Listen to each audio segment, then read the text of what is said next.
Good job, give me 5.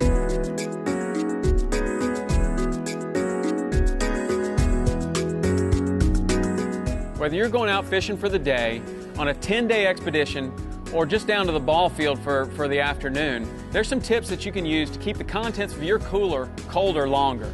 Now, one of the things that I like is to find a cooler with a maximum amount of insulation in the sidewalls and in the lid. I found these Yeti coolers and they have an amazing amount of insulation. Now, this is going to be one of the best things that will help you to keep the ice in your cooler longer.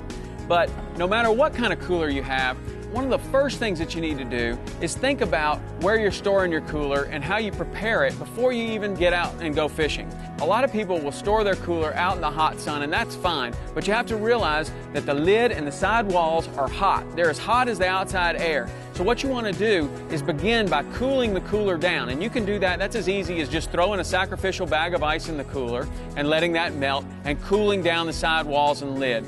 Or you can bring it inside overnight.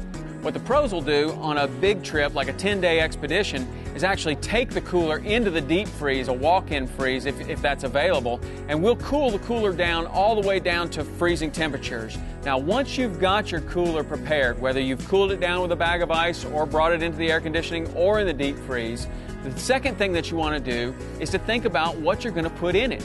Are the contents that you're going to put in, are they already cold? If not, put them in the refrigerator overnight, whether it's beer, soda, water.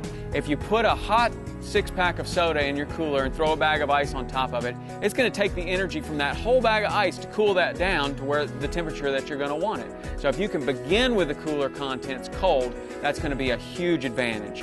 The next thing you want to do is pay attention to the quality of ice that you're buying. A lot of places will have both inside ice and outside ice, or maybe there's an ice machine that's not used as much.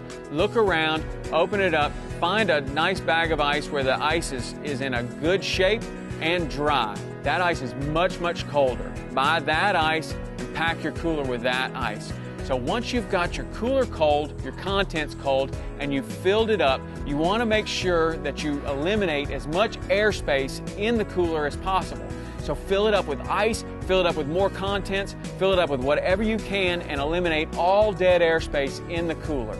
On a good cooler, you're going to have latches.